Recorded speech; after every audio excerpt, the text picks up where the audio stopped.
né, troca de conhecimento. Está sendo gravada. Opa, deu uma de trocas, né, de conhecimento, da possibilidade de pessoas de fora virem compartilharem conosco, né, suas pesquisas, o que tem trabalhado, né, no campo da pesquisa, mas também prático. Então, para a gente é uma alegria hoje estar recebendo, né, a professora Maria João Leotti de Carvalho. A Maria eu a conheci há mais ou menos 2 anos atrás, ou um pouquinho mais, né, Maria? Porque passa tão rápido o tempo. Um pouco mais. O tempo tá...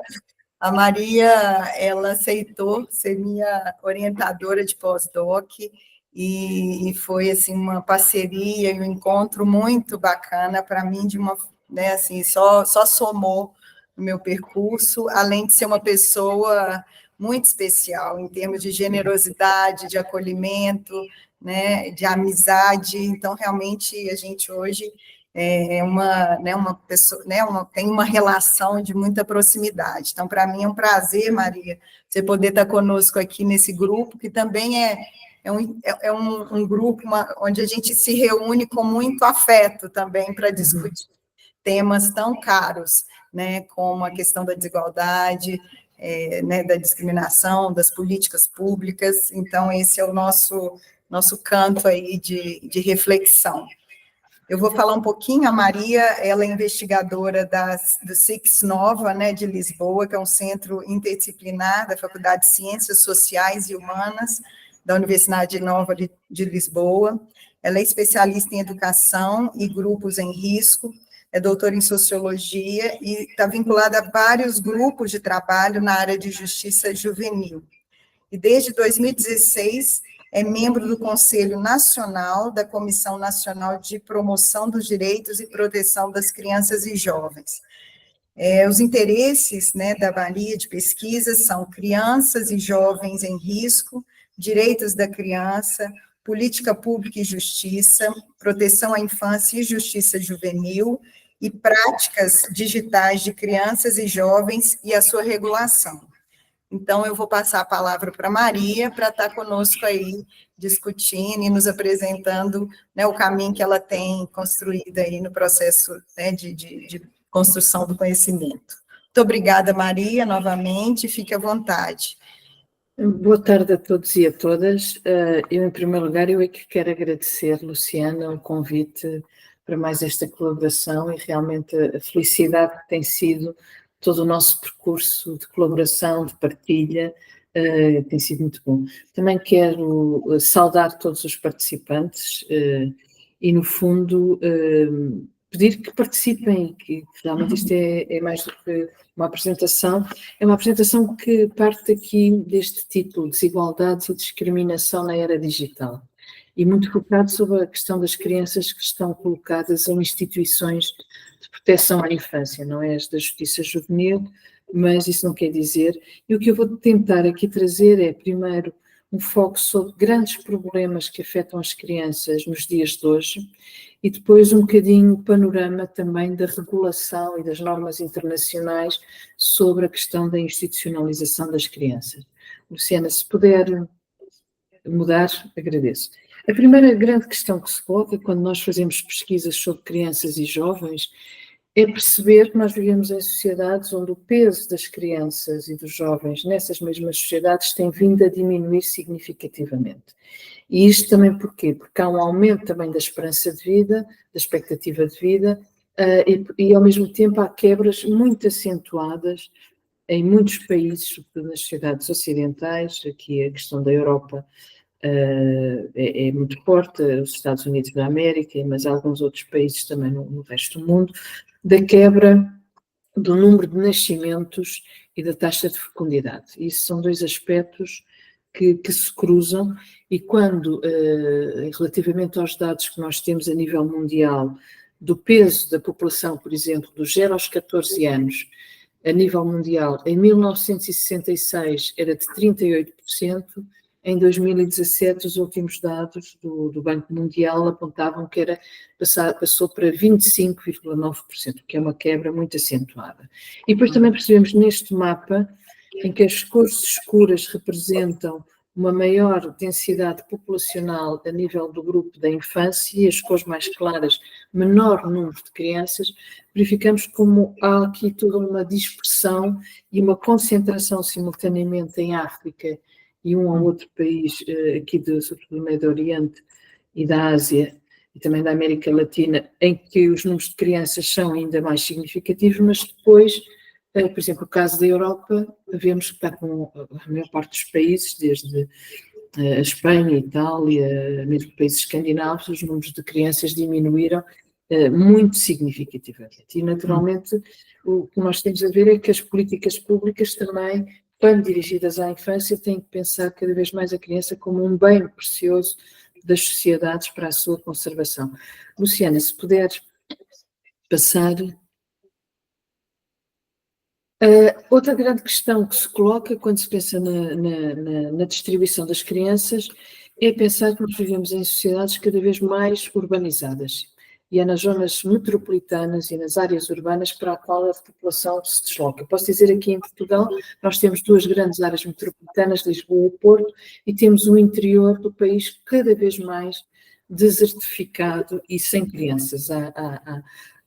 Aliás, há uma política de incentivo em algumas câmaras, em alguns municípios, que é cada vez que nasce uma criança, essa família recebe um investimento, mesmo financeiro, para ver se a família permanece aí. Mas depois coloca-se o problema é que também não há respostas para as crianças que possam nascer aí. E esta imagem também que eu trago...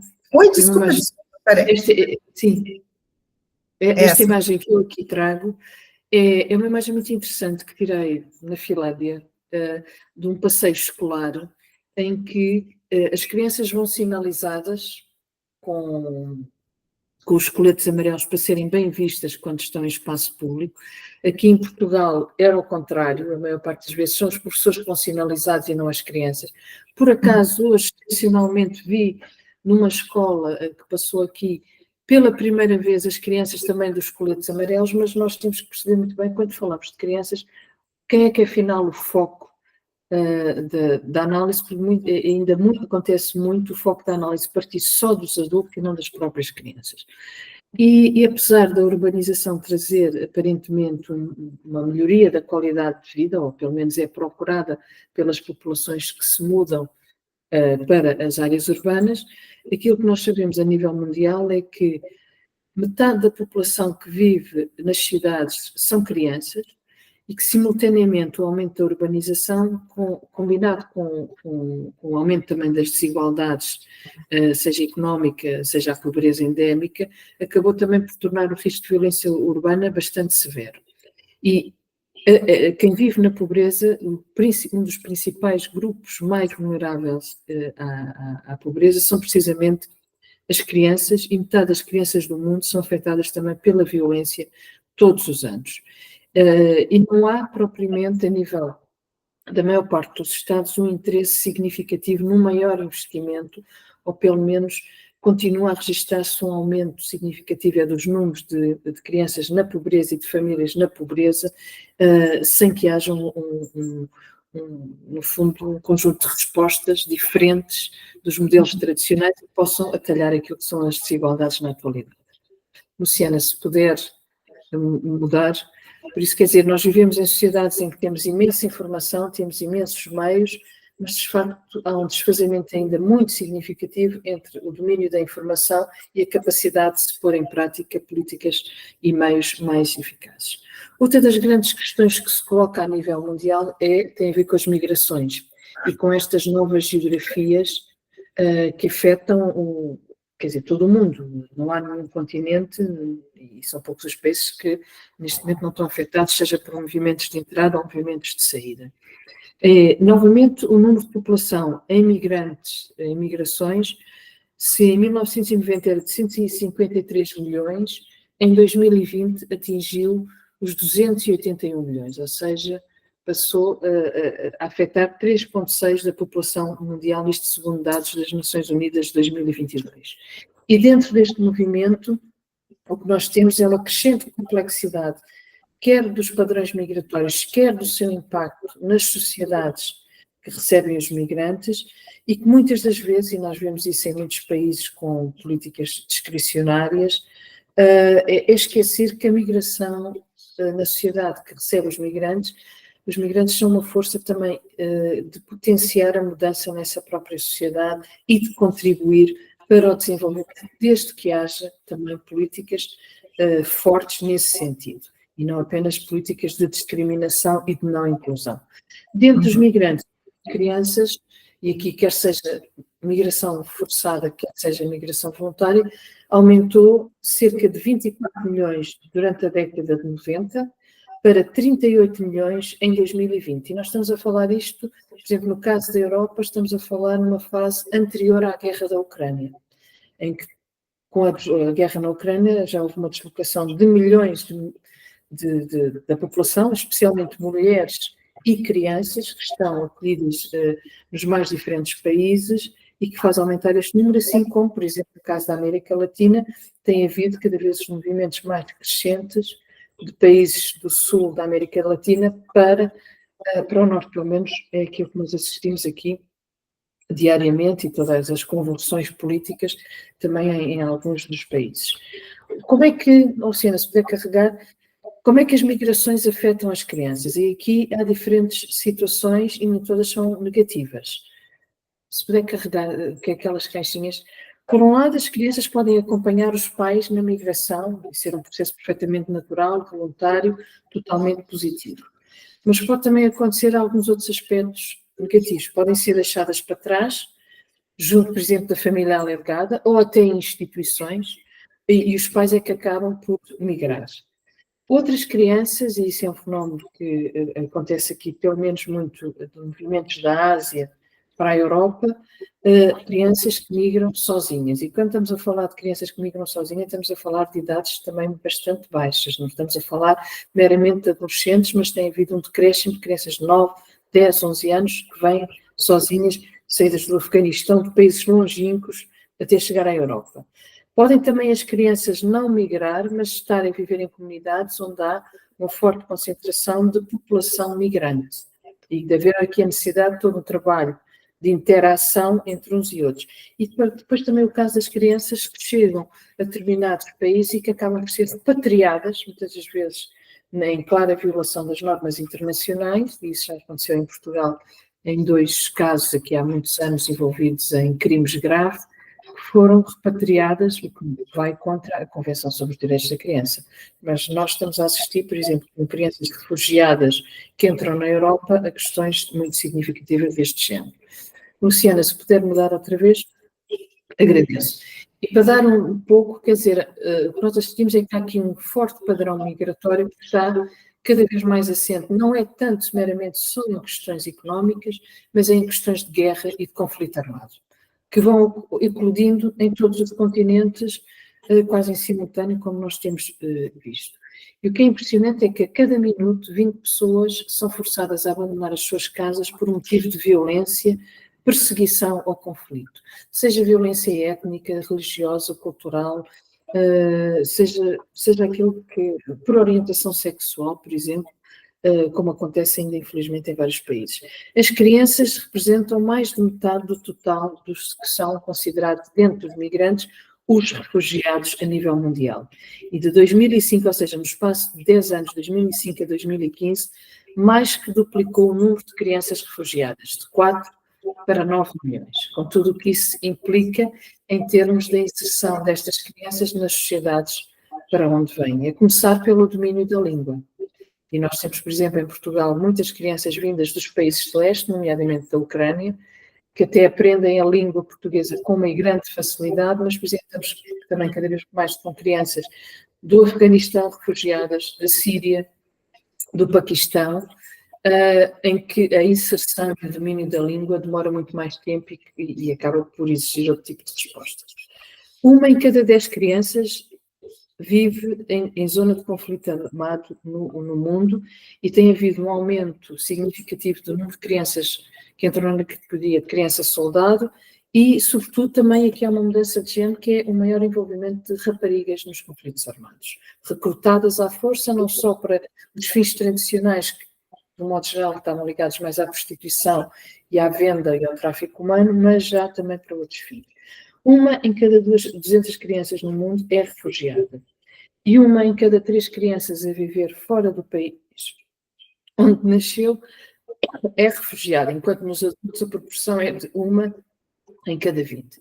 E a Turquia é o país do mundo que tem o maior número de refugiados, precisamente pelaquela localização. Se puder só carregar, Luciana, falta aí uma caixa. Aquilo que, acima de tudo, as Nações Unidas têm, e a Unicef e os organismos internacionais têm chamado muita atenção, é que as crianças migrantes e deslocadas são, em primeiro lugar, crianças. Têm direito e todas precisam de proteção.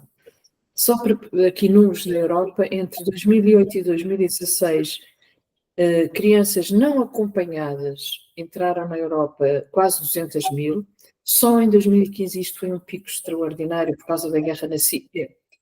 Na Síria foram 96.500 crianças, 1 em 4 pedidos de asilo, representavam também 31% dos migrantes entrados por mar.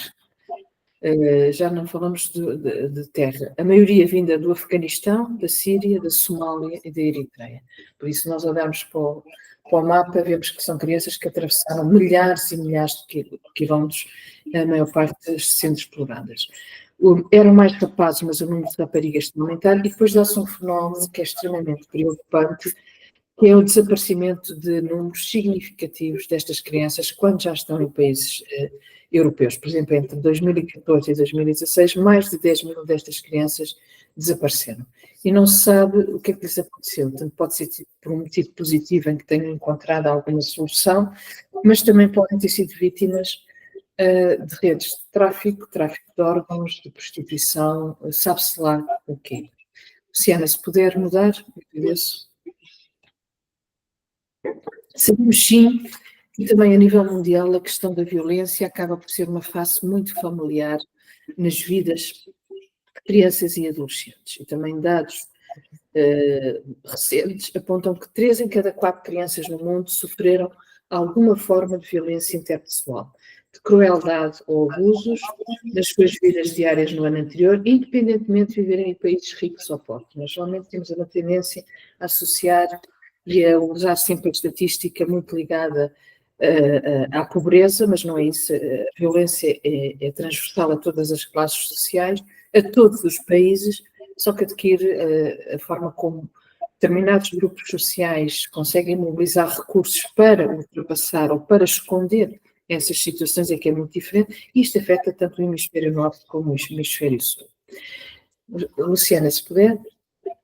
Em 2019, 2020, foi publicado, tinha sido começado a ser feito em 2016, um grande estudo das Nações Unidas sobre as questões das crianças privadas de liberdade,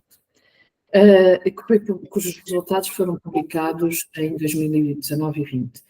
E aquilo que se verifica, por um lado, uma invisibilidade do aumento das instituições e da privação de liberdade, e aqui foram identificados contextos formais, os ditos tradicionais versus os não tradicionais, e os contextos não formais.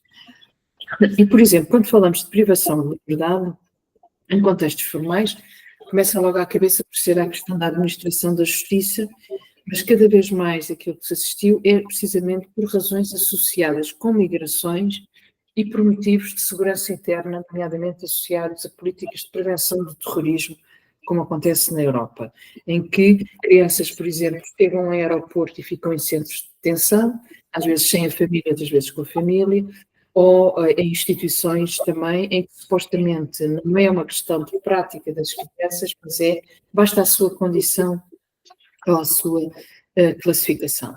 No contexto de conflitos armados, outras que vivem em prisões também com os seus pais ou em centros de detenção, e depois temos o grande leque também das instituições de proteção à infância, que muitas delas podendo não ser fechadas e não ter um regime estritamente fechado, como acontece, por exemplo, no campo da justiça juvenil, acabam também por ser de privação de liberdade. E depois temos também aquilo que este estudo mostrou, é o aumento dos contextos não formais onde esta privação de liberdade acontece. Seja sob a forma de escravatura para os mais diversos fins, nomeadamente a exploração sexual, seja também a privação de liberdade por questões socioculturais, que muito afeta especialmente, por exemplo, as raparigas, que que são impedidas de ir às escolas, são impedidas de sair de casa, são impedidas de fazer aquilo que, por exemplo, em alguns países acontece em relação aos rapazes. Isto não é só uma questão de país, é uma questão, às vezes, da própria cultura da família. As questões das crianças envolvidas em crime organizado, que são recrutadas e acabam por estar dependentes dessas organizações, e depois as redes de tráfico humano também para os mais diversos fins. Luciana, se puder. O que é que acontece e quais foram as estimativas, os números concretos que esse estudo também acabou por nos trazer em termos das crianças que estão em instituições de proteção à infância, que é agora o foco mais do resto da apresentação. Em 2006 eram 8 milhões, houve uma diminuição bastante acentuada para 2,5 milhões, e o estudo sobre a privação de liberdade aponta para 5,4 milhões em 2019. E há aqui um grande problema, que é nós nunca conseguimos ter uma estatística aproximada, porque não há dados, não há recolha, há muitos estados que não querem sequer fazer essa recolha, há instituições que existem legalmente e que também não partilham esses dados, e por isso nós nunca sabemos exatamente quantas crianças é que estão a viver separadas da família, não há dados credíveis, e daí estas discrepâncias. E isto porquê? Porque sobre estas crianças e sobre estes números recai também uma forte estigma e uma forte discriminação. Luciana, se puder mudar. Opa, peraí só um pouquinho. Sim. Em relação à questão, o que é que este estudo também das Nações Unidas sobre a privação de liberdade, o que é que nos mostra sobre aqui concretamente só as questões das crianças que vivem, as taxas por países, e nem todos os países deram dados, sobre o número de crianças vivendo em instituições de proteção à infância. Aqui temos um mapa curiosamente diferente, porque o continente que tinha mais crianças é aquele que aparenta ter menos crianças em instituições. E onde há menos crianças, que é precisamente na Europa e, por exemplo, aqui no Canadá, temos um maior número de crianças a viver em instituições. Mas temos aqui vários paradoxos que poderíamos, quer dizer, isto muita discussão e teria que ser cruzado com outros dados, mas quando comparamos, verificamos logo que há aqui alguma coisa a funcionar mal nestas sociedades que têm menos crianças e que acabam por ter uma resposta mais institucionalizada e que devia ser a de último recurso e que suscita imensas questões. Luciana, se puder dar, agradeço. Por isso é que isto tem havido nos últimos anos, na última década e meia, uma forte discussão, uma forte produção sobre esta questão, que são os chamados cuidados alternativos, ou o que é que este conceito implica? No fundo, são as medidas de proteção à infância para as crianças que, por algum motivo, a família não consegue assegurar e tem mesmo que ser assegurado por parte do Estado ou das entidades que o Estado designa a criança. E pelos números que nós já vimos e pelos mapas que nós já vimos, nós percebemos que isto é um problema à escala global. E por um conjunto de circunstâncias muito variado, há este aumento das crianças que vão crescendo sem a presença da família, o que exige do Estado assegurar estas alternativas de qualidade. Quando olhamos para a Convenção sobre os Direitos da Criança, temos no artigo 20, precisamente logo os grandes princípios que devem balizar esta atuação. Que a criança tem direito ao seu interesse superior sempre que seja necessário estar privada do seu ambiente familiar, tem direito à proteção, à assistência especiais do Estado, tem direito a esta proteção alternativa que deve constar da legislação nacional e pode também ser, em último caso, ser colocada em estabelecimentos adequados de assistência às crianças e não apenas em famílias, mas deve ser assegurada todo aquilo que é a sua origem étnica, religiosa, cultural, linguística, deve estar preservada. O que é que nós verificamos, Luciana? Obrigada. É que aquilo que verificamos é que, no fundo, o acolhimento residencial de crianças e jovens nestas instituições, e eu não sei se esta expressão é utilizada no Brasil e em Portugal, atualmente a legislação o que prevê nas instituições de proteção à infância é esta medida de acolhimento residencial de jovens, é um direito da própria criança, a não estar a sofrer mais problemas, ou mais abusos, ou mais maus tratos, ou mais negligências, de acordo com o que está previsto com a Convenção dos Direitos da Criança. E aqui há uma grande diferença, porque na origem as instituições de acolhimento tinham como principais destinatários os órfãos, aqueles que ficavam sem os pais, sem a família, mas na atualidade o que verificamos é que, a nível mundial, mais de 80% das crianças e jovens acolhidos no mundo acaba por ter pai ou mãe vivos. Estão a viver num outro contexto institucional e são deslocados. Por isso, as necessidades que estão em causa são outras. É a família que não consegue proteger a criança, ou pelo menos é avaliada como não conseguindo proteger a criança. E cerca de 70% das crianças e jovens em acolhimento acabava por poder estar na família se existissem respostas adequadas de suporte social nas diversas comunidades. E isto é que dá a pensar porque é que nós não resolvemos o problema e porque é que há aqui toda esta distorção em relação ao enquadramento destas crianças. Luciana, se puder... Aquilo que também as normas internacionais implicam é que o estar numa instituição acaba por criar um estigma, um rótulo que acaba por poder seguir o desenvolvimento dessa criança para a vida toda e ter um impacto na sua vida adulta, e por isso deve ser vista como uma medida de último recurso e tem que ser vista na perspectiva de uma oportunidade e de uma alternativa positiva de qualidade em resposta a necessidades pessoais e sociais concretas, ou seja, não é uma resposta igual para todos, a instituição tem que diferenciar a resposta às crianças também que acolhem. E, Luciana, se puder me dar, quais são os problemas geralmente mais associados a quais são estas questões? Eu trago aqui uma imagem de um álbum de uma instituição onde eu trabalhei, da Justiça. Estes dados, isto já tem praticamente tem 100 anos, e mais de 100 anos, que era um álbum que era feito dos jovens que entraram naquilo que eram as antigas casas de correção, os antigos reformatórios, e que havia um cuidado de tirar a fotografia da criança à entrada e depois à saída. Tem aí as duas fotografias. E o que é muito interessante é que havia uma preocupação imensa com a família, porque tiravam também as fotografias à família à entrada da criança ou do jovem e depois à saída. E isto leva-nos a pensar, quer dizer, a importância de se pensar que crianças e jovens, quando estão acolhidos em instituições, não podem ser vistos numa mera perspectiva redutora de utentes ou de clientes de um serviço, pois eles acabam por crescer e desenvolver-se nesse mesmo sistema. E é isso que diferencia muito a intervenção na infância e que tem que estar à cabeça, e é interessante perceber como há 100 anos atrás em Portugal havia essa preocupação de ver até o contexto familiar o que é que tinha mudado e ficar este registro que perdurou até a década de 30, depois com o tempo da ditadura perdeu-se esta ideia. Luciana, se puder dar, agradeço.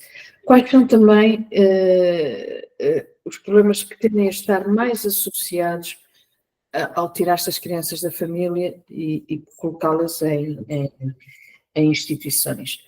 Nos países islâmicos há um pouco número de instituições, mas há outros problemas, nomeadamente associados a outros conflitos armados ou outro tipo de recrutamento, mas à cabeça continua a surgir a pobreza. Apesar da Convenção sobre os Direitos da Criança, apesar de todo o esforço para se dizer que não se deve institucionalizar em função da pobreza, mas deve-se resolver a situação da pobreza no contexto da própria família, continua a ser a morte de pai ou de mãe, a separação familiar, seja por imigração, conflito armado, catástrofes naturais, a deslocalização dos menores de idade que acabam por estar não acompanhados, doenças ou incapacidades também da família, e isto acontece mais, por exemplo, também em África, a doença mental ou o consumo abusivo de substâncias lícitas ou ilícitas pelo pai ou pela mãe, ou pelo cuidador familiar, a própria deficiência ou incapacidade da criança leva a que muitas continuem a ser retiradas para respostas meramente institucionais,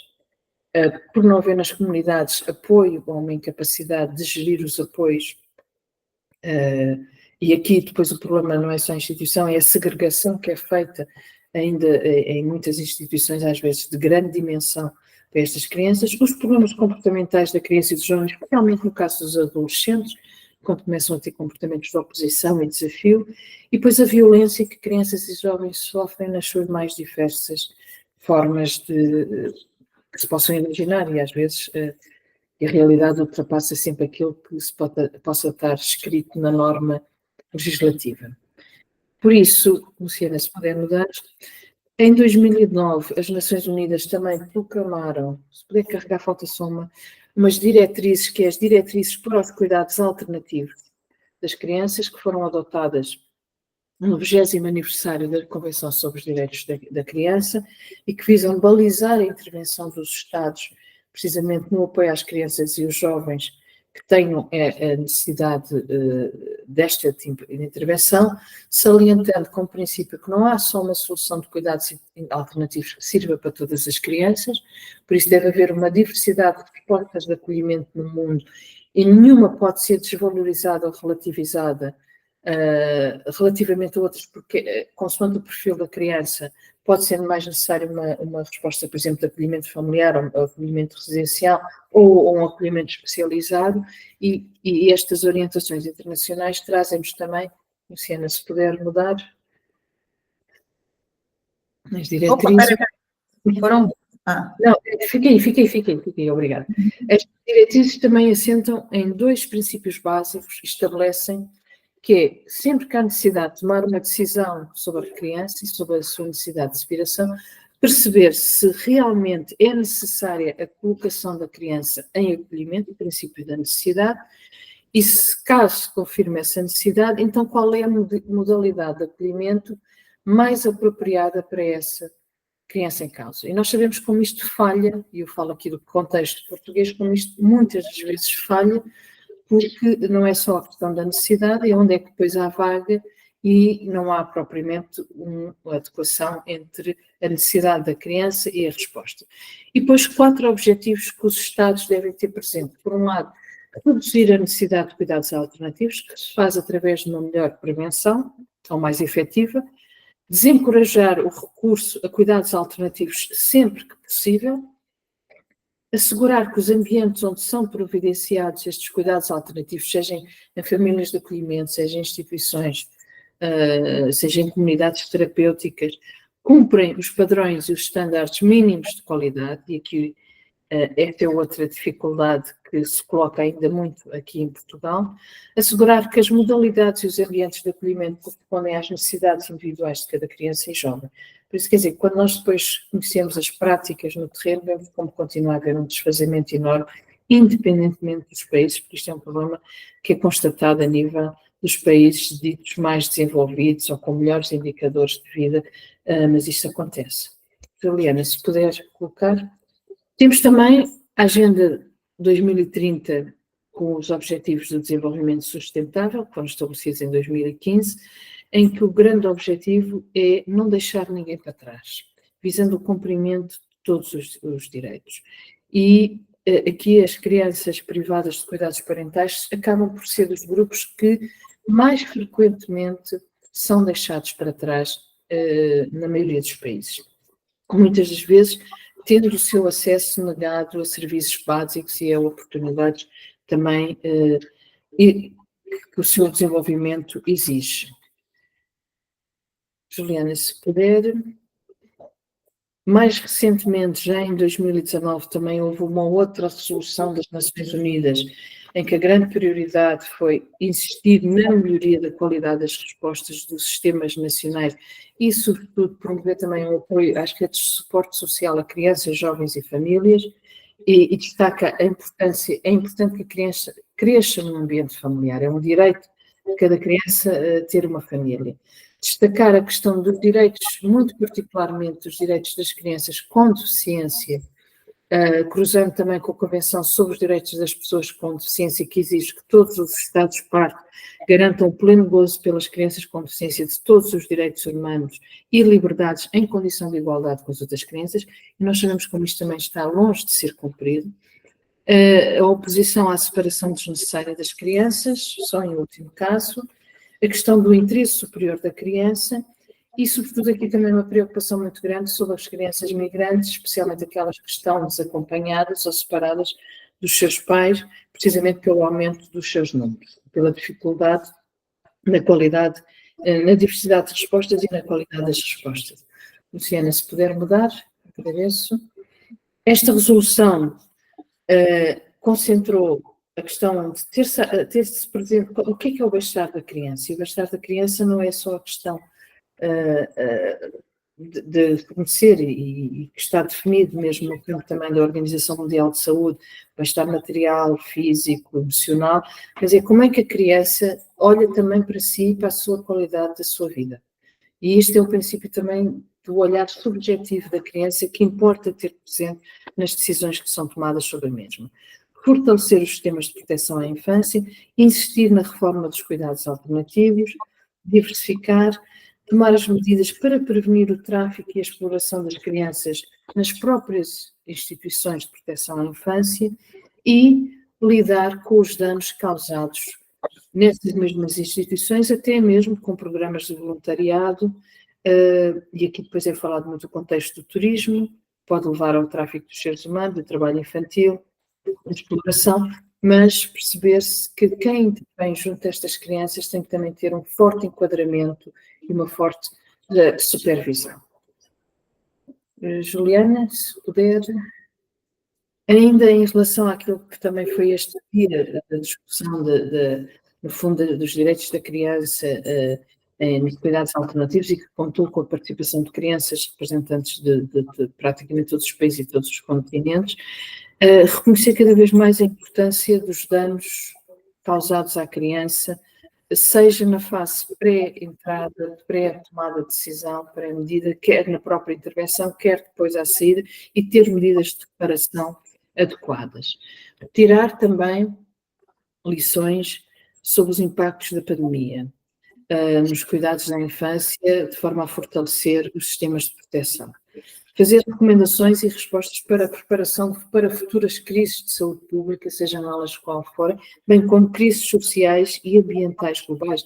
E nós estamos a assistir a toda a questão das alterações climáticas, ao que está a acontecer e ao que está a modificar em termos do próprio contexto natural de vida de muitas comunidades e muitas famílias e as perspectivas de futuro.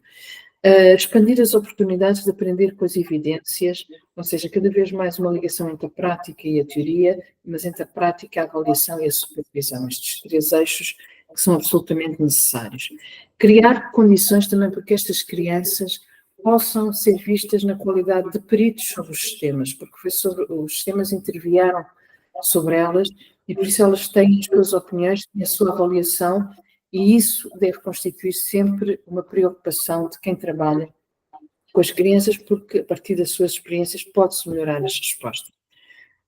Luciana, se puder mudar.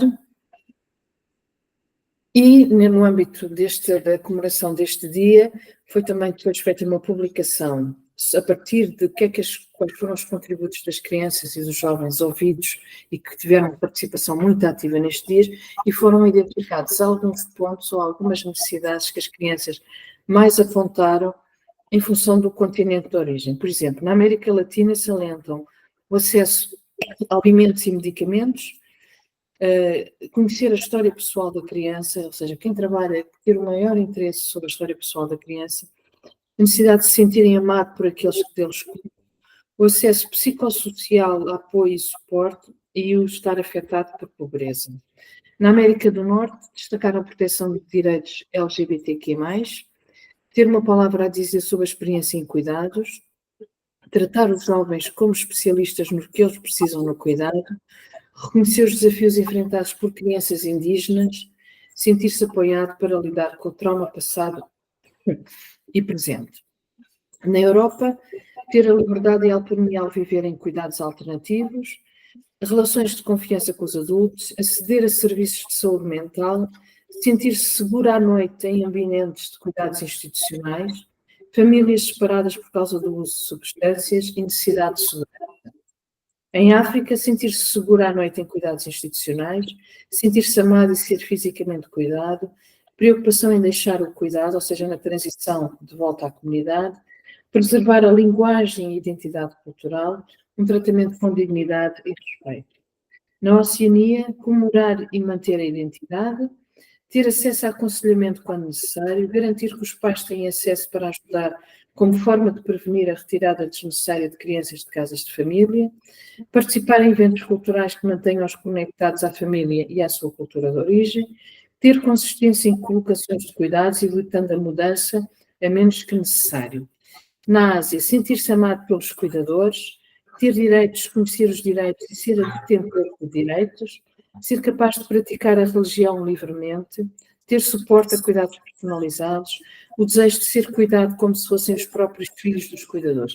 E por isso nós temos aqui um retrato da infância, de crianças que vivem em instituições nas mais diferentes partes dos mundos, mas em que há um denominador comum em relação à relação com os cuidadores institucionais, em relação à necessidade ou não dos cuidados alternativos e em relação à necessidade de proteção nas coisas mais básicas. Esta questão que se ainda coloca da proteção à noite quando vivem em cuidados institucionais, isto ainda está muito marcante, ainda faz parte da experiência, apesar de todo o avanço tecnológico, apesar de todo o progresso que temos na sociedade, temos aqui um conjunto de questionamentos levantados por estas crianças que participaram e que viviam em cuidados institucionais ou tiveram essa experiência, que realmente impacta e que obriga Estados e comunidades a pensarem sobre este assunto. Luciana, se puder mudar, agradeço. Ainda no âmbito desta toda a intervenção e como súmula deste foi este dia, aquilo que depois foi feito em termos deste acompanhamento mais visual, as mensagens que foram dadas muito sobre o sistema. A primeira questão é da advocacia, ou seja, perguntar aos próprios envolvidos, e tendo aqui estas 4 crianças, perguntem-nos, ouvir as crianças, no fundo, perguntar também o que é que afinal faz uma instituição, um acolhimento familiar ser de boa qualidade, fazer a ligação à família, dar às crianças voz, perceber a necessidade de ser amados e de se sentir protegidos, e temos depois aqui também a questão dos direitos e a questão da orientação sexual e as questões de desigualdades de género que são postas debaixo deste chapéu de chuva, esta necessidade da igualdade de direitos aos mais diferentes níveis, a mudança de foco de salvar as crianças antes para ajudar as famílias, que está aí em cima, favorecer também, desenvolver mais as relações, mas as relações entre cuidadores e crianças, ter aqui uma multiplicidade de outras respostas, acentuar que a pobreza não pode ser a razão principal para tirar as crianças e privá-las da sua família e chamar a atenção, e toda esta reforma do sistema que deve evitar as colocações desnecessárias e investir mais, mas é nas comunidades, no serviço social, nos apoios psicossociais e evitar também aquilo que é o tráfico de crianças que são colocadas em instituições. Por isso, quer dizer, nós continuamos aqui a lidar com problemas que já eram identificados há décadas, provavelmente alguns há séculos, mas que se agravaram em termos de complexidade e surgiram outros novos problemas.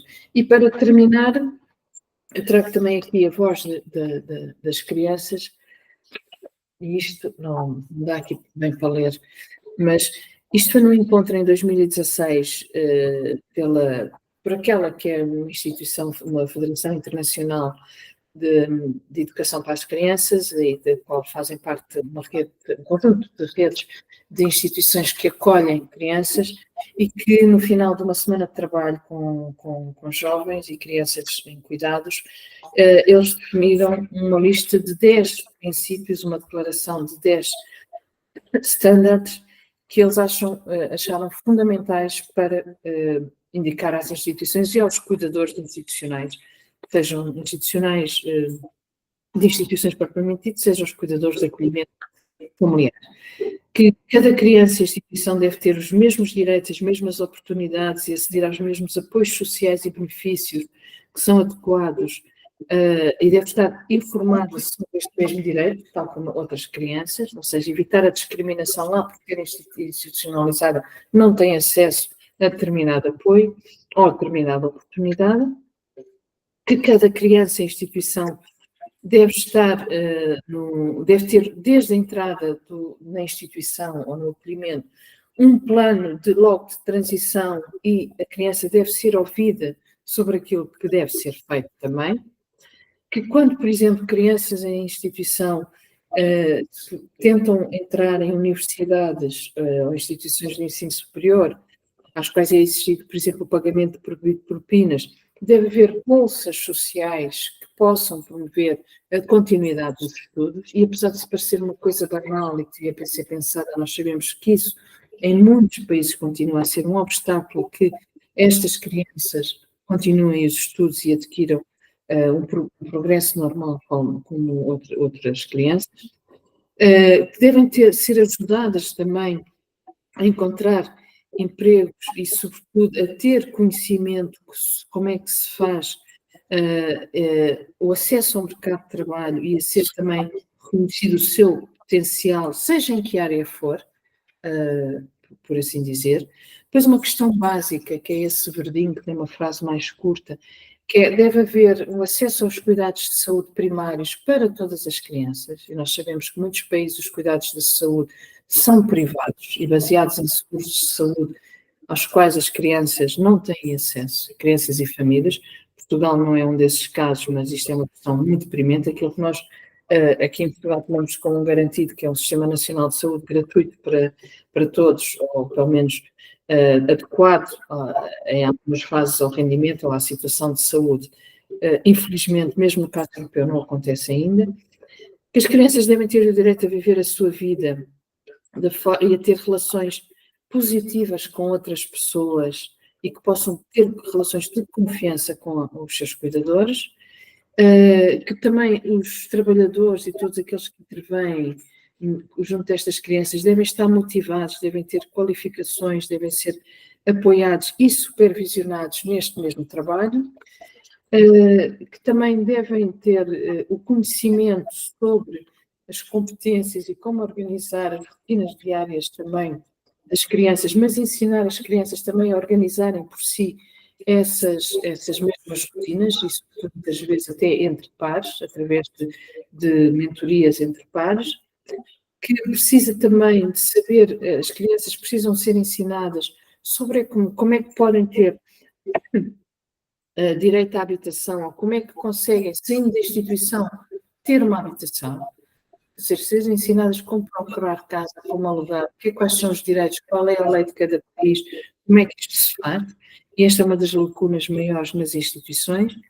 E depois de saírem das instituições, as sociedades devem também criar oportunidade para haver um mentor que possa suportá-las emocionalmente em caso de necessidade. E isso há experiências em Portugal de instituições que criaram centros de recurso na própria instituição, estruturas de transição, em que estão, por exemplo, a ir buscar até antigas crianças e jovens que passaram por essas instituições, que já são jovens adultos e que vêm dar a sua experiência, pensar numa instituição de raparigas, de meninas, que criou e que já está num patamar, e coisa, tem dias especiais também, e em que se criou aqui toda uma rede de suporte, que quando a jovem sai por fora da instituição, já sai com a possibilidade de haver contactos, de manter um suporte, de ser guiada, de ser contactada. Caso assim, queira, isto tudo dependente da vontade já.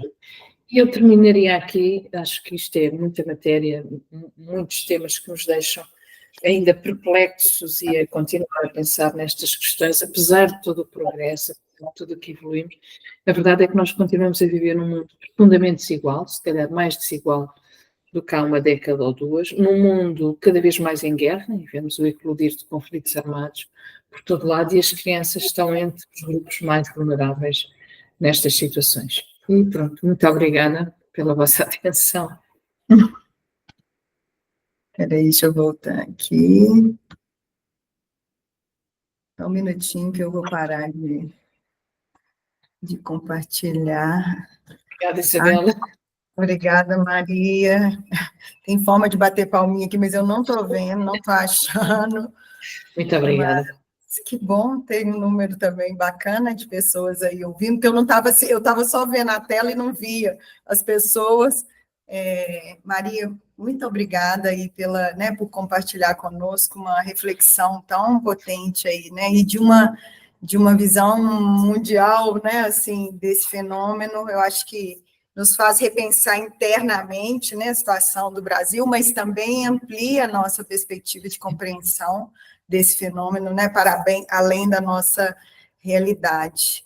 Eu acho que, considerando que esse é um grupo para debate, né, eu vou abrir, então, para as pessoas perguntarem, né, ou quem quiser fazer algum comentário, vou deixar aí aberto para a gente ir conversando. Pode ser? Sim, da minha parte, estou disponível.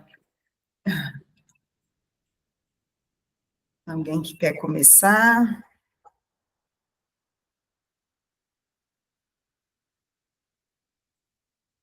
Pronto, todo mundo. Eu vou começar então, né? Assim,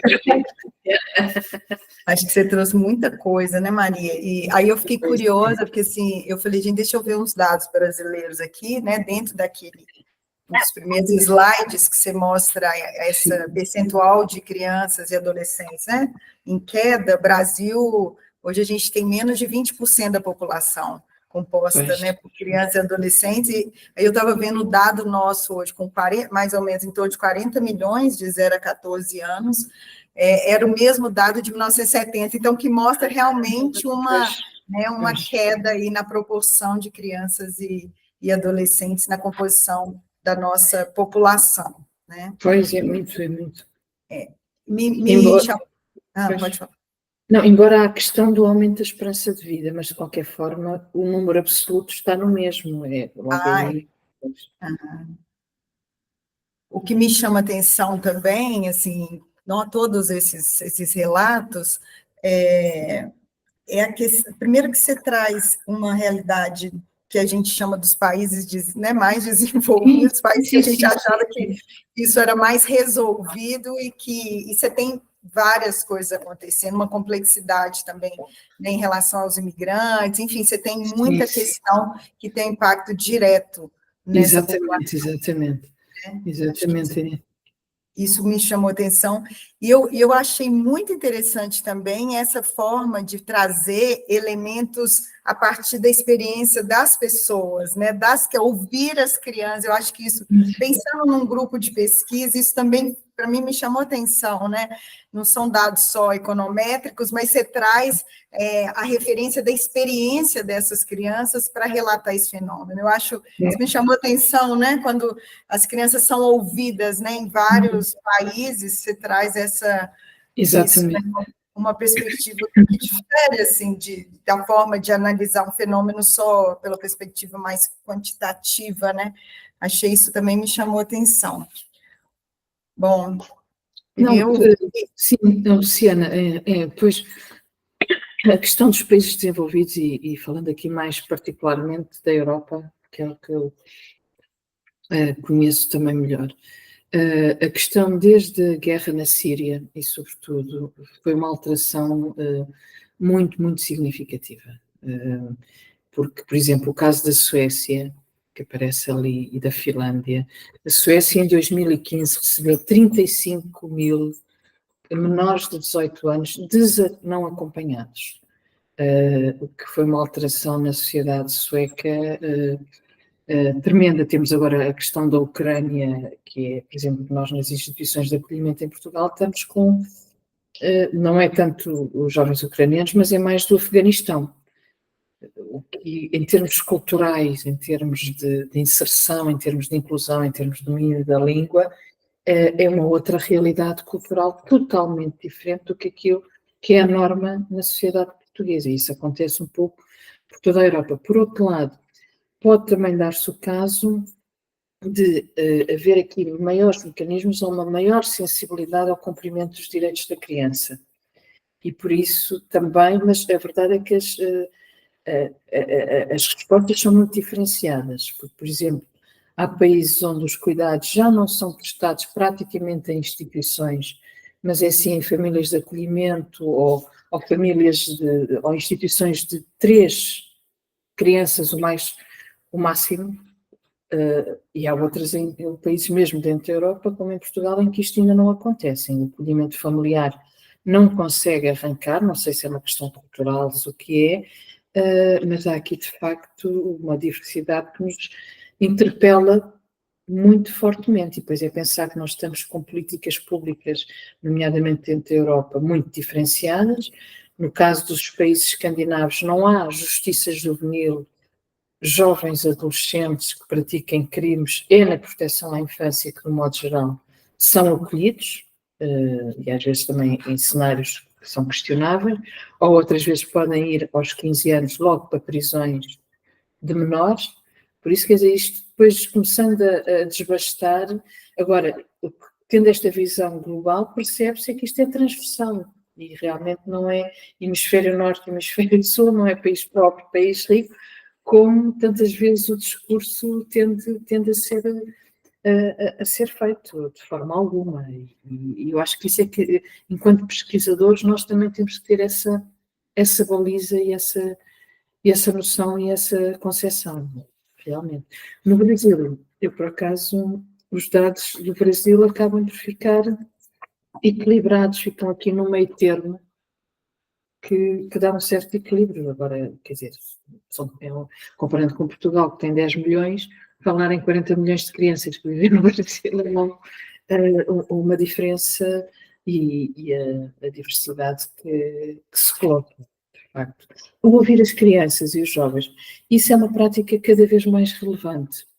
E, por exemplo, eu não sei como é que é no Brasil, mas nós em Portugal, por acaso foi desde 2019, depois veio a pandemia, foi uma pena, mas no âmbito da Comissão Nacional de Promoção dos Direitos e Proteção das Crianças e Jovens, que acaba por ser uma comissão onde estão representados todos os ministérios, as áreas governativas, e depois estou eu e mais algumas pessoas que vêm de fora, representando a sociedade civil, pelo conhecimento que já têm, ou pela experiência, no caso de investigação, seja o que for, nós conseguimos criar um primeiro Conselho Nacional de Crianças e Jovens, representando todo o país.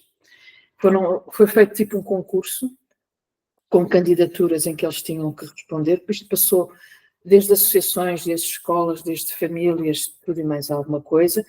Foi elaborada uma proporção em função dos distritos do país, por isso eles não chegavam a 30 jovens, crianças e jovens, das mais variadas idades, dos mais variados contextos. Foi muito interessante porque colocou-se uma questão com uma criança multideficiente, que os pais queriam que ela estivesse presente. E na altura no Conselho Nacional levantaram-se muitas dúvidas, como é que a criança, e eu disse, não, a criança deve estar presente, mas nós não sabemos se ela consegue, se é por vontade dela, assim, deixem as outras crianças e os jovens trabalhar com ela, não há qualquer problema, porque assim, ela representa um grupo que não tem voz também, e são dos pais que também insistem muito. É bom, estes pais também têm o direito, e foi muito importante, porque essa criança, depois veio a pandemia, ficou um bocado tudo online, foi muita pena porque a primeira fase, mas posso dizer que estas crianças e estes jovens neste momento participam na definição de políticas do Conselho da Europa. São sistematicamente chamadas, porque a nível depois dos órgãos aqui da Europa, a Comissão Europeia e o Conselho da Europa, as crianças neste momento são atores já institucionais aos mais variados níveis, são chamadas a nível de toda a Europa para expressar a sua opinião e para ser ouvida.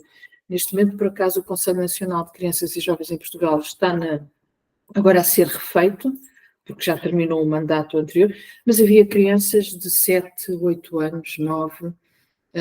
Foi muito interessante acompanhar. Nós tínhamos reuniões do Conselho Nacional em que também alguns deles participavam. Depois, na Estratégia Nacional para os Direitos da Criança, também eles participaram. Criou-se umas dinâmicas que acabam por ser muito positivas e que neste momento já é a nível nacional e a nível da Europa as crianças e jovens portugueses têm sido os mais participativos mesmo, e sido um exemplo. Eu percebo que, por exemplo, no Brasil poderá ser muito difícil, dada a dimensão do Brasil, mas pode, por exemplo, começar aqui o município de Lisboa também já estabeleceu um Conselho Municipal de Crianças e Jovens, por exemplo. São ideias que podem precisamente ser colocadas em práticas e ser extraordinariamente válidas. Interessante. Eu sei que de jovens a gente tem conselho. Agora, de criança, eu não sei. Alguém sabe, gente, da existência? Eu não conheço. conselho dessa participação infantil muito interessante. Sim, 8, 9 anos, foi interessante assim. E representando as diferentes regiões, foi uma experiência extremamente interessante e muito empoderadora, precisamente para os direitos e para os próprios adultos, que é isso também. Eles vieram resolver muitos problemas com as sugestões que traziam, sendo muito mais fácil a partir daí. Interessante. Alguém gostaria de fazer mais algum apontamento, algum comentário? Eu vou falar um pouquinho, eu achei os dados impressionantes, né, Maria? É impressionante a gente pensar a infância dessa forma, né? O quanto é assustador para a gente ver isso, e quanto deve ser pavoroso para a criança viver isso, né?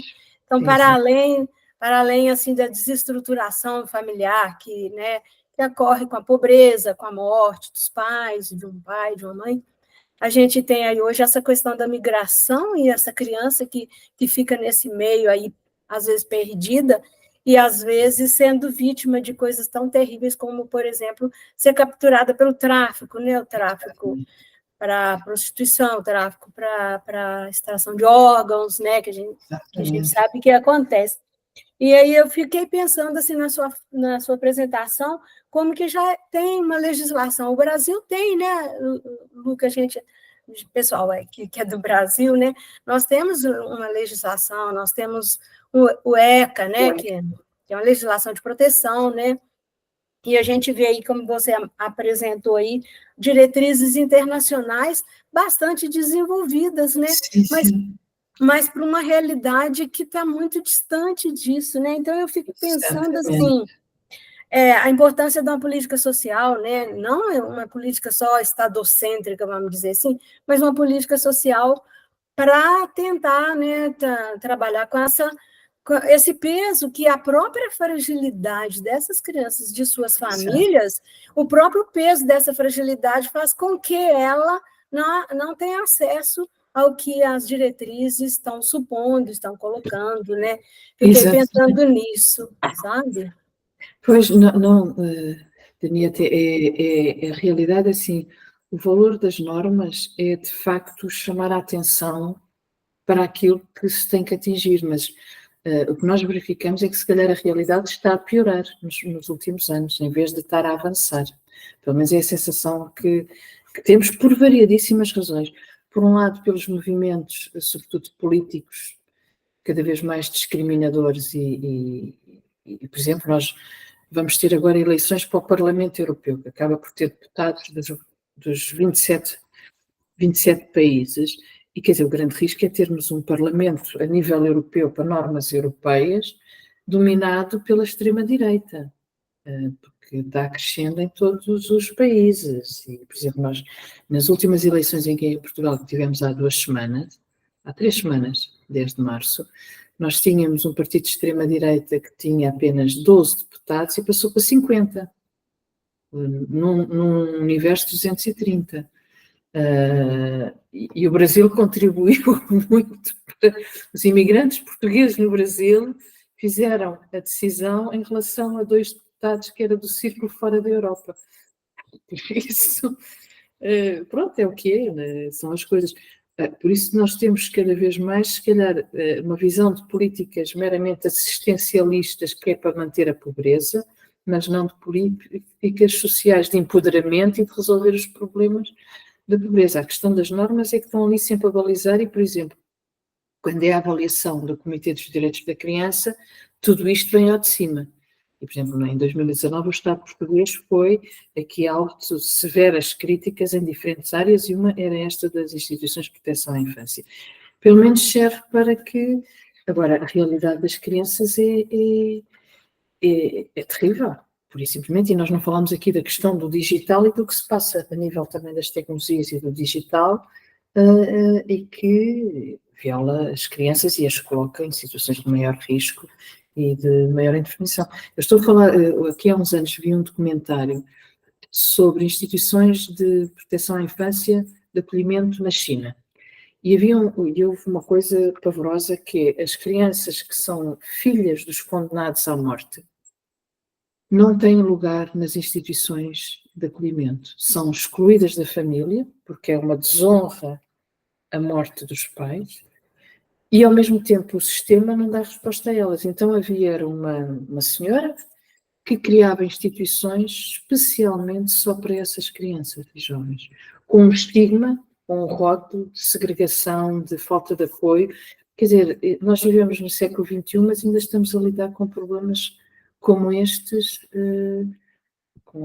em países como a China, mas como outros, em que tudo isto acontece, e era dramático ver, que foi um documentário em 3 partes, foi mais que dramático acompanhar aquele documentário, quer dizer, não nos passa pela cabeça a dor destas crianças, quer dizer, perdem pai ou mãe, em situações às vezes muito duvidosas, em que nem vem o corpo para a família porque entretanto foram vendidos os órgãos, a família não quer ficar com a criança porque é uma desonra, mas também o Estado não dá resposta porque o ideal é que a criança quase morra atrás do pai, no fundo é quase uma condenação perpétua, com impacto que não... Quer dizer, isto ainda acontece em pleno século XXI.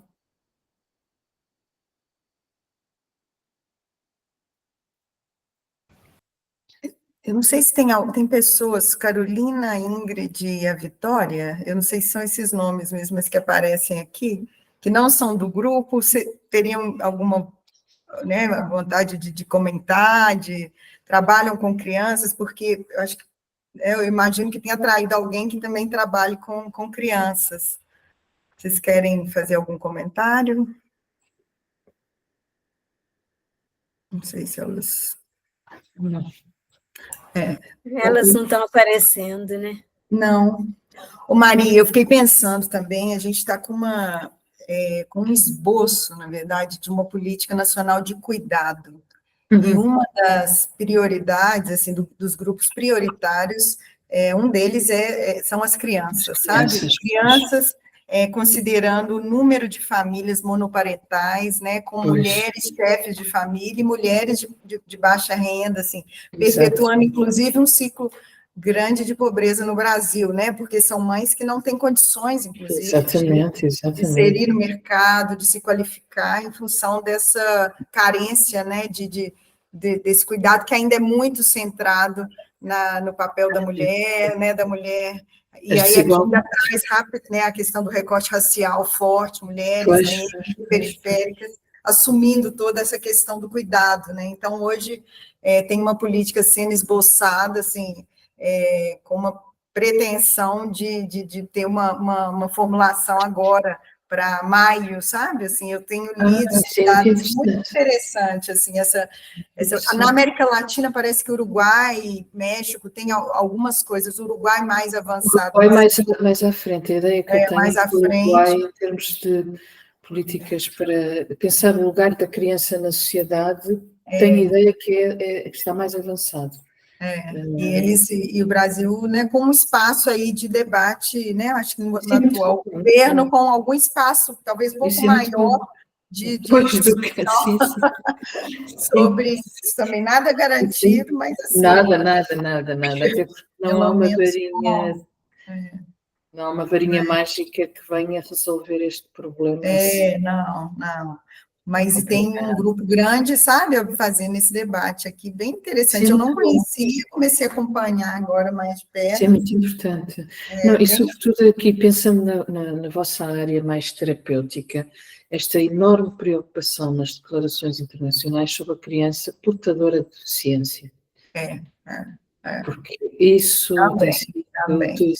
Porque assim, nós aqui, os países de leste da Europa, que era a Roménia, a Bulgária, mesmo a Polónia, até muito recentemente ainda estávamos a falar de instituições, quer dizer, enormíssimas, as crianças totalmente amarradas, sem condições. E isso tem sido feito uma grande mudança nesse aspecto. Ainda não está tudo bem, mas pelo menos há aqui uma outra consideração e deixar de ser quase um asilo de crianças, mas passar a ter um outro tipo de resposta. E mesmo agora com a guerra na Ucrânia, houve aqui a questão de crianças institucionalizadas, que estavam nas áreas da linha da frente logo no princípio. Sei que Portugal recebeu aqui a população de instituições mesmo diretamente, provavelmente dos países que se abriu logo mais, porque, quer dizer, essas crianças que estavam em instituições na linha da frente na Ucrânia, quem é que consegue lidar com estas situações? Ou, quer dizer, quando vêm as bombas, nem sequer, mas aí realmente a Ucrânia tem sido um exemplo para a Europa na forma como tem conseguido aguentar, lidar com tudo, contra um império que destrói tudo e mais alguma coisa, e realmente têm sido extraordinários, e as pontes foram logo criadas e as crianças vieram no seu conjunto, aquelas crianças daquelas instituições, com também educadores, com as mulheres, sobretudo.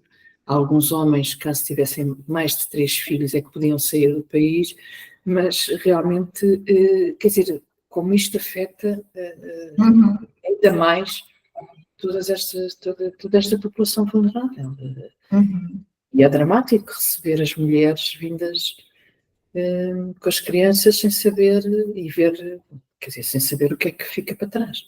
Nós, numa guerra que é feita em trincheiras, parecem as imagens da Primeira Guerra Mundial aqui, precisamente. E cada vez mais o desafio à Europa, que vamos ver até quando. Essa questão da criança com deficiência também a gente tem hoje uma política muito nova, né? Assim, acho que da década de 90, mas assim, enquanto direito, né, passa assim, direito, né, da pessoa com deficiência a partir da Constituição de 88, mas você tem ainda muitos gaps assim institucionais, sabe, da forma de lidar com esse grupo, né? Tem uma política de 2015 assim que fala dos direitos da pessoa com deficiência, que é a mais recente. Mas ainda, por exemplo, quem trabalha na terapia ocupacional com crianças, acho que chegou até uma aí, que é a nossa colega, acho que ela entrou, a Fernanda? Não sei se ela entrou. Bom, sim, estou aqui. Fernanda, mas não sei se você entrou só agora ou se você já acompanhou, porque eu não estava vendo quem estava presente, mas a Fernanda trabalha né, na área de desenvolvimento infantil, você assistiu, Fernanda, que a Maria apresentou, ou você não conseguiu pegar? Oi, é que eu estava no início, tive que sair para uma reunião e estou voltando só Não, mas é porque eu estou vendo quem que é da área, assim, né, para falar um pouco, porque ela trouxe, né, essa problemática mais mundial, né, em relação às crianças. Muito interessante, Maria, quando você fala das instituições não formais, né, eu nunca ouvi essa forma de classificação. Você já, Daniete? Ela, né, das instituições formais e das não achei formais, interessante, né? Também você ter um nome para nomear, né, essas circunstâncias, né? Pois, isto foi a partir do estudo das Nações Unidas sobre a privação de liberdade, em que tentei fazer aqui, jogar com o que eles diziam e criar que isto corresponde, o primeiro dos contextos formais corresponde mesmo aos capítulos deles, mas eles depois chamam a atenção também para esta emergência que ainda é mais desconhecida e à qual praticamente não se teve acesso. E eu acho que isto faz muito sentido, esta questão, realmente. Eu vejo que a Carolina também colocou aqui Isabela também, a Carolina tem uma pergunta no chat, Maria.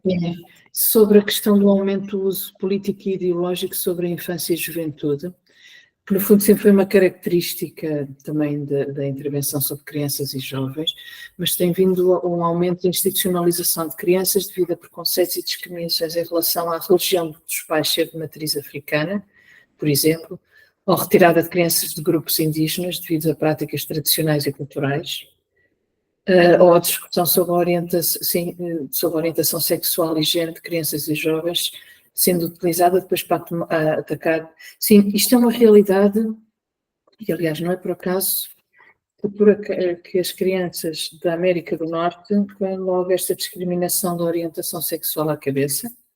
Para ver só aqui, porque estas questões da religião também na Ásia, são logo mencionadas e que acabam por estar ainda muito presentes, às vezes de uma forma mais tipo oculta, mas trata-se desses casos, por exemplo, entre a difícil conciliação do que é a exigência do cumprimento dos direitos da criança. Eu estou a pensar agora mesmo em voz alta sobre casos aqui em Portugal.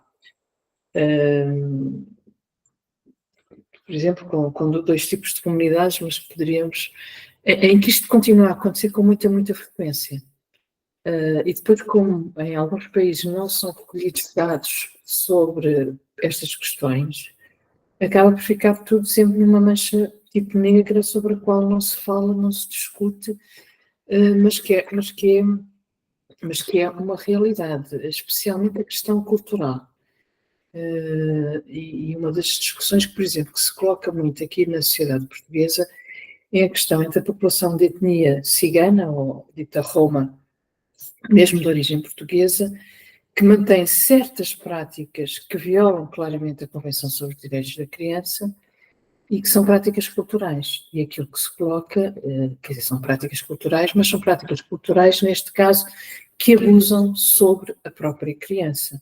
Estamos a falar dos casamentos forçados de menores de idade, estamos a falar dos testes de virgindade colocados a todas as raparigas ciganas, e isto tem sido uma grande discussão, porque depois temos também movimentos que tentam realçar os direitos desses grupos populacionais, mas quer dizer, onde é que nós ficamos aqui no meio termo? Porque uma coisa é a prática cultural que não ofende o direito da criança a ser criança, e que pode passar, por exemplo, por ter, nem sei, quer dizer, há práticas em termos até da questão da educação, em que pode parecer uma certa negligência do pai ou da mãe, mas não é. É uma questão cultural do valor mais dado a determinadas prioridades do que a outras. A questão da religião e das práticas, que aqui em Portugal não se tem sentido, mas que sabemos que noutros países está na base também mesmo países europeus, está na base, por exemplo, crianças islâmicas ou em escolas coreânicas mais associadas à radicalização de jovens. Em França, por exemplo, a França que tem uma legislação, porque também é dos países que mais sofreu com atentados terroristas e que tem uma legislação muito mais rigorosa na questão da prevenção do terrorismo. O facto de crianças, eles têm, por exemplo, para a intervenção da proteção à infância pelo Estado, se a família apresenta sinais de potencial radicalização religiosa, radicalização, e para isso basta, por exemplo, frequentar certas escolas coreânicas que, de facto, nós sabemos, levaram muitos jovens e muitos adultos a combater na Síria e a aderir ao Estado Islâmico, ao chamado Estado Islâmico. Por isso, quer dizer, a França assumiu-se na própria legislação e pode ser motivo para a intervenção se a criança apresenta potenciais sinais de radicalização ou a sua família. E isso está. Agora, a maior parte dos países não expressa sequer isso na sua legislação.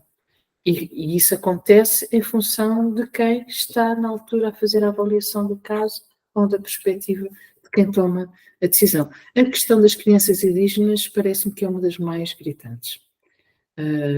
E é daquelas que, por exemplo, tirando o contexto do Brasil, a Austrália tem muita produção científica em que esse é um dos pontos. As crianças indígenas não só são mais retiradas e têm uma probabilidade muito mais alta de ser retiradas do seu contexto de origem, depois pensando num continente como a Austrália, com uma dimensão tal como o Brasil, mas quer dizer, é um continente mais deserto do que o Brasil, e cheio de animais perigosos também, como são das mais maltratadas e daquelas a quem não são dadas sequer oportunidades de inclusão.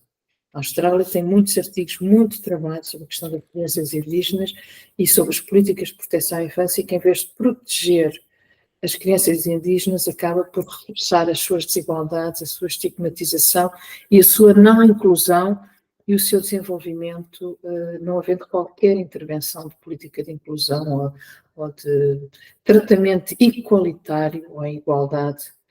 Isto para não falar do Brasil, que sei que também aliás, nós vemos, e nos últimos anos bem sofreram as populações indígenas muito. A questão da orientação sexual é cada vez mais uma relevante.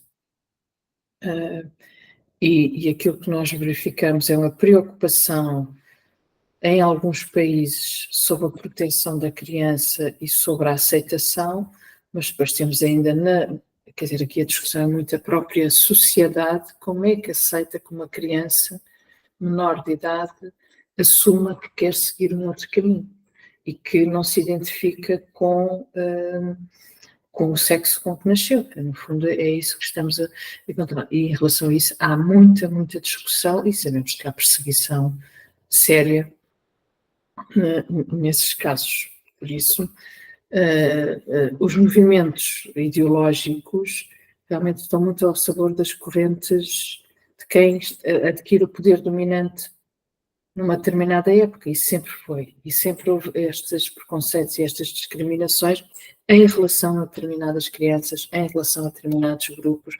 Nós agora falamos destes níveis, mas voltando atrás e aos tempos coloniais, sabíamos perfeitamente muitas outras questões que se colocavam, e mesmo a questão do género, das raparigas, como ainda muitas raparigas são alvo de intervenção meramente por serem raparigas, meninas. Sei que raparigas no Brasil peço desculpa, tem outro significado. Não sei que a língua portuguesa é muito traiçoeira, consoante o contexto. Eu já aprendi isso a escrever, mas agora ia embalada aqui na língua portuguesa. Isso é que o objetivo é. Mas Carolina, agradeço ter colocado essa... Porque assim, por trás de qualquer política está uma ideologia, está uma concepção de sociedade e, sobretudo, das relações de poder entre grupos dominantes e grupos que tenham maiores vulnerabilidades ou, relativamente aos quais são criadas maiores vulnerabilidades.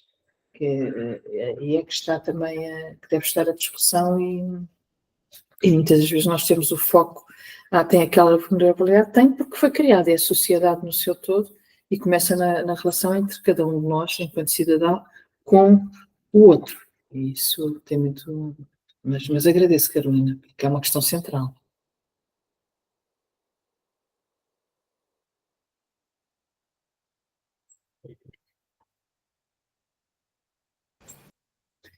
Obrigada, Carolina, também pela participação. Mais alguém gostaria de comentar?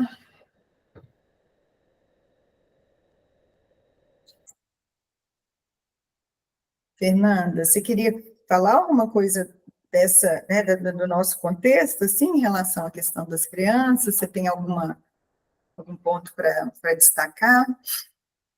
Pelo fato de trabalhar, né, diretamente nesse campo? Então, eu estou com duas questões aqui que eu não vou conseguir abrir a câmera agora.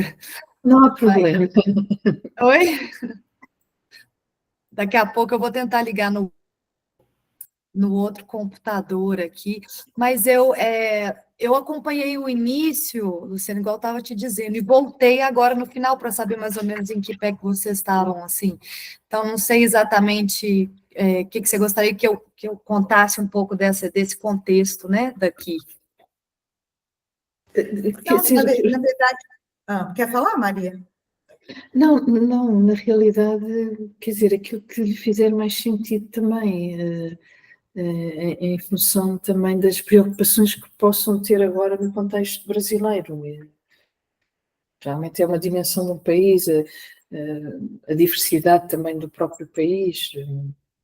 Nós sabemos que há política federal, mas depois há as políticas estaduais. Tudo isso também faz muita diferença nestas análises.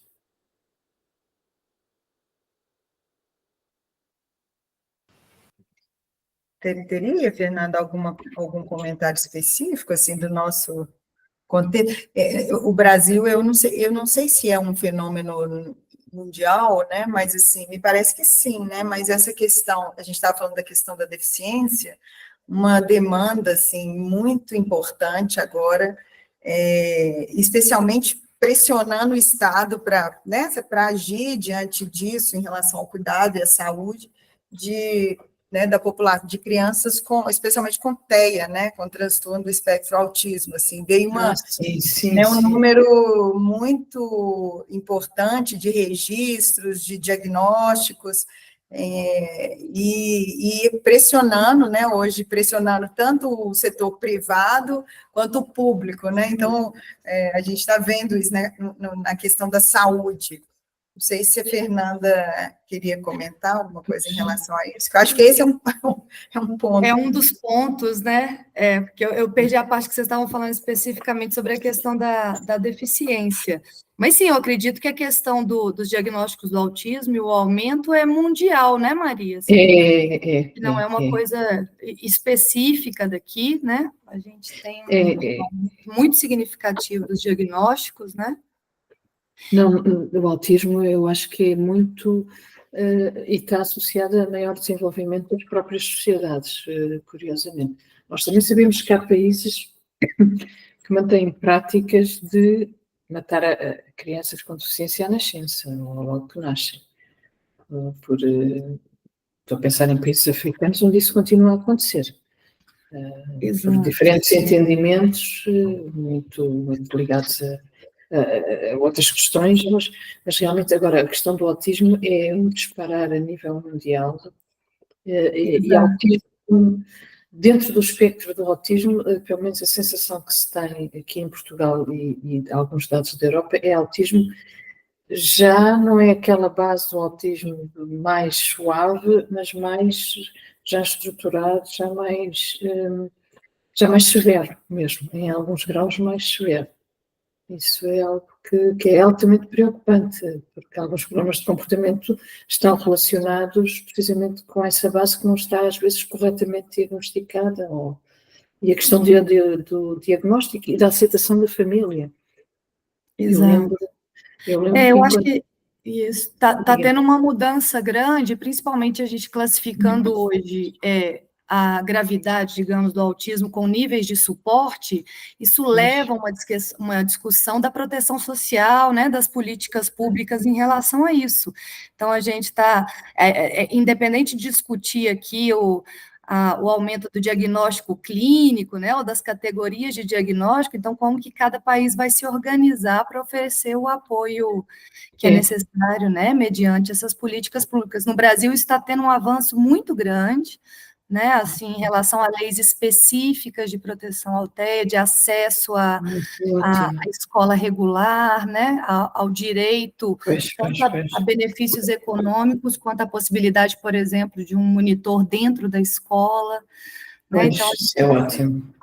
Essas discussões aí no campo das políticas públicas e da defesa mesmo né, da criança com deficiência, principalmente com autismo. Pois, aqui um dos problemas que se coloca muitas vezes, especialmente em pais mais informados, curiosamente, é não aceitarem a intervenção, nem aceitarem o diagnóstico. Eu cheguei, enquanto professora de Educação Especial, a trabalhar com uma criança pequenina, de 3, 4 anos, em que era mesmo um diagnóstico perfeitamente já que se confirmava, e a mãe não aceitou. E era extraordinariamente difícil trabalhar com aquela família, porque ela não aceitava.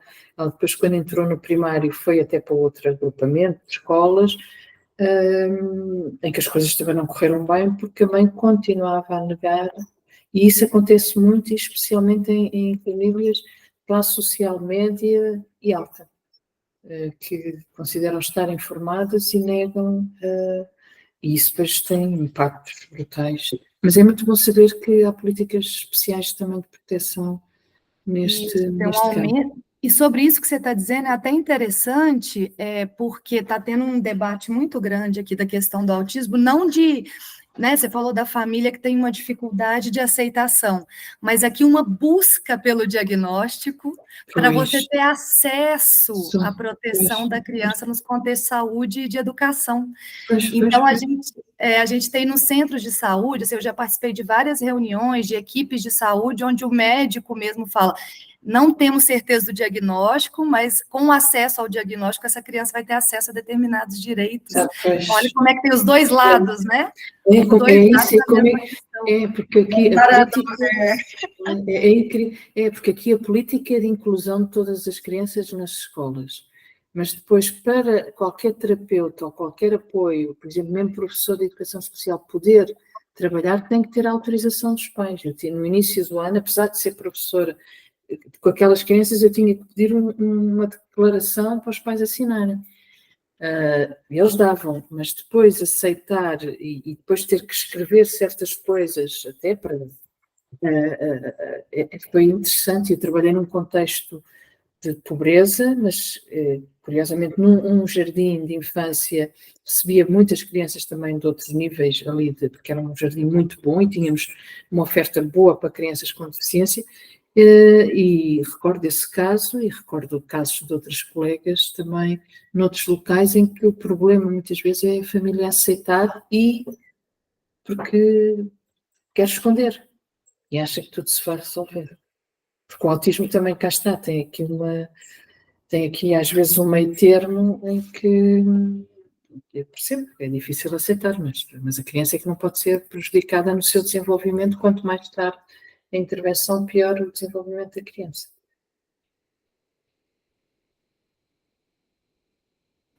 Mas teve alguém que levantou a mão, Luciana? Não sei, eu acho que não. Você está vendo aí, Isabela, mas alguém gostaria Sim, de... Luciana, na Marcelo. verdade foi eu que levantei a mão, mas é só um comentário, assim, né? Essa questão do autismo, não sei se não me engano, 2011, 2012, né? E mesmo com o Estatuto da Pessoa com Deficiência de 2015, resumindo, o arcabouço legal, ela tem, falando a política do Brasil, né? Eu acho que ela tem contribuído muito para muitas melhorias em relação à pessoa com deficiência, né? Até essa questão da identificação da pessoa com autismo, e é engraçado, né? Porque, de uma certa maneira, aí, com muito cuidado que eu vou falar isso, as famílias, em função da questão dos direitos, elas têm aceitado mais a questão do diagnóstico do autismo, né? É um cuidado que eu estou falando, mas até a própria identificação, eu vejo muitas famílias já se identificando, né? A questão da questão do autismo. E é muito complexo aí, na minha opinião, aí falando para a Maria, assim, professora, é muito complexo essa questão da criança, né? Da inclusão da criança, principalmente, porque eu acho, na minha opinião, tá? Também, sim, é bem, a questão das guerras, né? A questão da África estar próxima da Europa, né? Essas emigrações para países considerados desenvolvidos, né? De uma certa maneira, interfere muito na política do país, né? E a própria comunidade europeia, igual a senhora comentou, né? Os países da direita, da extrema-direita, que estão emergindo, né? Principalmente em todo o mundo inteiro, mas na Europa também, acaba também a complexidade sendo muito maior, talvez, com muita interferência no Brasil também, lógico, mas eu acho que talvez em Portugal essas complexidades esteja sendo muito maior, talvez, né? Não sei se eu estou falando bobagem. Não, Marcela, é que tocou num ponto, porque realmente as migrações, nós temos o exemplo também toda a América Latina e das migrações em direção aos Estados Unidos. Mas é assim, nós aqui temos o drama do Mediterrâneo, em que todos os dias morrem pessoas no Mediterrâneo. E temos situações, quer dizer, que são as redes, no fundo, de tráfico humano, que estão a lucrar de uma forma abissal há anos, e que depois, para a qual também a Europa não tem resposta. A verdade é esta. E lidamos com políticas que também depois às vezes não fazem muito sentido, porque não há propriamente uma regulação que seja aceitável, e até, como eu digo, em Portugal nós neste momento temos um problema com imigrantes que vêm da Ásia, com documentos falsos, com tudo, mas são eles que conduzem os transportes aqui do Uber, por exemplo, e que não falam português, e que é capaz de se pedir um Uber e eles não deixarem pôr a mala na bagageira porque está lá o outro a dormir enquanto o outro faz o turno. Ora, nós não podemos viver em sociedades a permitir sistematicamente essas coisas. E há toda esta complexidade, a ideia que se vem para a Europa com melhor qualidade de vida, e depois é o drama de não ver essa qualidade de vida e não ver resposta sequer nenhuma. Daí que também, por exemplo, no caso dos brasileiros, estamos a assistir a muitos que estão a voltar ao Brasil neste momento, precisamente porque também é incomportável um conjunto de situações. Por exemplo, Portugal neste momento tem 400 mil pessoas, migrantes, sem situação legalizada, porque foi feita uma mudança de política e da estrutura que já não dava boa resposta e que está completamente parado o circuito.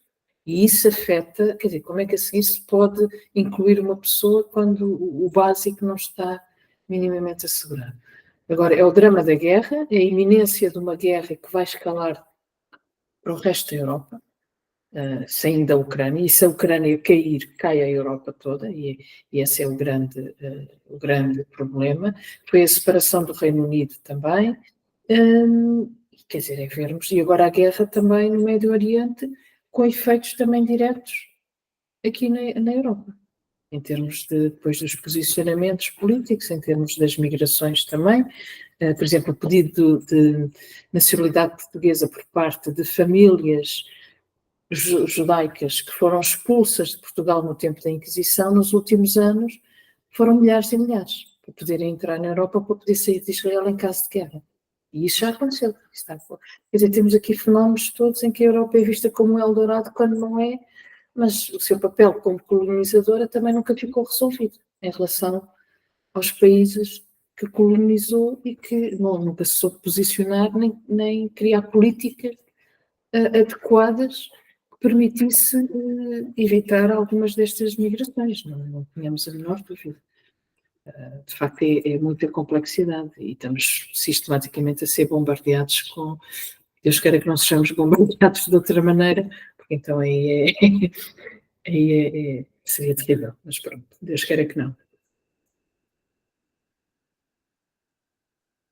Eu não sei se há mais alguma questão, se não houver comentário, quero agradecer imenso esta partilha, esta possibilidade de partilha, de presença, e também estou ao dispor para qualquer questão que se coloque no futuro, isso, qualquer trabalho nesta área, seria muito interessante até.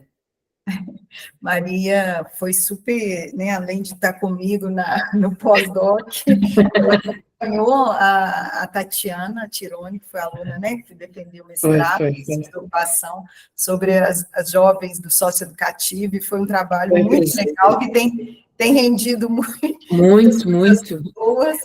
E agora você comentou comigo desse trabalho que você tem feito com a questão digital, né, com a questão das práticas digitais, não é isso, Maria? Práticas digitais e regulação dessas práticas por crianças. É o meu atual projeto, que é uma dor de cabeça bem grande, que é sobre esta questão, quer dizer, como é que o Estado criminaliza ou não as práticas digitais e como é que protege ou não crianças também envolvidas em situações no digital, nas tecnologias, em que foram violentadas, foram abusadas, ou as próprias crianças que cometeram crimes também no digital, que é uma área que neste momento... Maria, eu vou te falar, eu acho esse tema muito interessante, muito importante, como que ele ainda está no nível, né, a responsabilidade toda recaindo sobre a família, né, desse controle. Então, eu falo que é a minha exaustão como mãe é ficar controlando os digitais, ou seja, ainda está sobre a família essa responsabilidade desse controle, e eu acho que esse tema é super bacana, eu até falei, vou falar quando a gente encontrar pessoalmente, presencialmente, com o grupo, que hoje tem um número menor de pessoas, mas quem tiver interesse, eu vou passar para você o contato, que eu acho que... Também seria ótimo. Nesse trabalho. Né? Ou quem esteja a trabalhar nestas questões, porque realmente a experiência com a Tatiana foi extraordinária e deixou muitas saudades esta colaboração à distância, mas que correu muitíssimo bem. Não sou PC. futuras colaborações também tenho todo o interesse e todo o gosto. Foi. Realmente foi um trabalho e que tem rendido muito, que tem sido ótimo também. Muito obrigada, Maria, de novo, Obrigada, agradeço pela disponibilidade. Obrigada a todos e todas que participaram e que estiveram conosco, né? E essa turma é isso, nós temos feito, né? São encontros quinzenais, uma vez por mês é online e outra vez presencial. Então, é um grupo que a gente tem aí trabalhado e dialogado e refletido sobre vários temas, além dos temas de cada um que tem, né, se empenhado